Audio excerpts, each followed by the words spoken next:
Vâng, xin chào các anh chị và các bạn. Cái bài học này rất ngắn thôi, nó cũng phát sinh thôi, vui vui.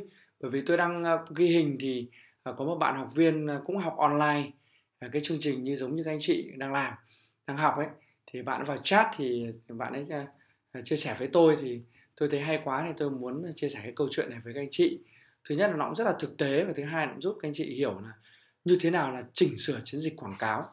Thì tôi đã có một cái video hướng dẫn các anh chị, chỉnh sửa chiến dịch quảng cáo. Thì đây thì bạn ấy có làm như thế này và cũng có một cái video hướng dẫn bán hàng trên profile, có đúng không ạ? Thì các anh chị nhìn thấy đây này, chẳng hạn như là tôi, kết bạn với, học viên, đúng không ạ?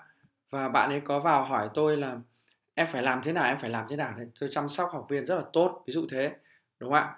Thì bạn hỏi tôi là "Anh còn bán táo Mỹ không?" Tức là bán iPhone đấy. Vì trước đây tôi đăng lên là tôi bán iPhone, cũng bán được vài chiếc, nhặt nhạnh thêm thôi các anh chị ạ. Đấy, ý tôi muốn nói là bán hàng trên profile là theo cái cách như vậy. Tiêu chí, comment là, cái bài tương tác là nhiều comment là đúng. Thế thì hôm nay bạn ấy khoe với tôi là, bạn ấy đã set được một cái quảng cáo chạy 50k, tức là chạy 50.000 một ngày đấy. Với cái tỷ lệ, like trên comment là 2/1, tức là cứ 100 like thì có 50 comment, 10 like thì có 5 comment, đấy gọi là tỷ lệ like trên comment. Và cái tỷ lệ like trên comment này càng cao, càng tốt, nó sẽ khiến cho cái quảng cáo của chúng ta hiệu quả, đúng không? Chẳng hạn như là 11, tức là 1.000 like, 1.000 comment thì tuyệt vời. Thậm chí là 12, đúng không ạ? Thậm chí là 12, tức là 1.000 comment và 2.000 bình luận thì thực sự là việc đấy rất là hiếm. Thế nhưng mà bây giờ mà chạy quảng cáo được tỷ lệ là 11 hoặc là tỷ lệ được 12, tức là cứ 1.000 like và 500 comment và cứ 1.000 like, 1.000 comment thì thực sự là rất xuất sắc và tuyệt vời các anh chị ạ. Thế thì bạn ấy có hỏi tôi là em muốn tư vấn anh là bơm thêm bao nhiêu tiền vào một ngày. Thế thì ở đây tôi sẽ hướng dẫn bạn ấy là có thể dùng phương pháp nhân chiến dịch hoặc là sửa chiến dịch để thêm tiền vào. Bạn đang đặt 50.000 có thể sửa thành 200.000, 100.000 tùy theo cái năng lực tài chính của người bán hàng. Thì bạn ấy đang bán một cái sản phẩm là yến xào.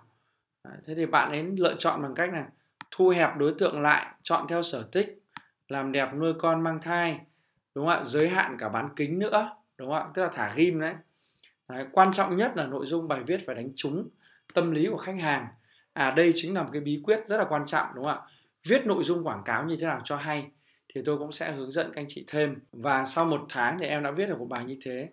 Vâng, thì tôi cũng hỏi luôn là có phải là ăn yến thì giúp con thông minh, tăng cân, tăng sức đề kháng, khỏi ốm, đúng không ạ? Tiết kiệm được chi phí hay không, vân vân. Vâng, thế thì bạn ấy trả lời là đúng là như vậy. Đấy, thế thì cái câu chuyện là tôi lấy một cái ví dụ vui vui của học viên cũng chính là những người như các anh chị. Các bạn ấy thảo luận là đấy, em điều chỉnh như thế này, em điều chỉnh như thế kia và em đã thành công hơn. Đấy, thế thì tôi cũng chia sẻ với các anh chị như vậy, các anh chị nhé. Thế còn đây là một cái bạn học trò thì bạn ấy cũng đang đi làm cho một cái đơn vị khác và bạn ấy cũng đang muốn tuyển dụng những cái người mà biết chạy quảng cáo, viết nội dung tốt, một mức lương 6 đến 9 triệu. Vâng ạ, cái bài học này nó chỉ là một cái ví dụ tôi chia sẻ thêm để các anh chị hình dung ra thôi. Rất mong các anh chị làm thành công và xin chúc các anh chị thành công hơn nữa. Xin chào và hẹn gặp lại các anh chị.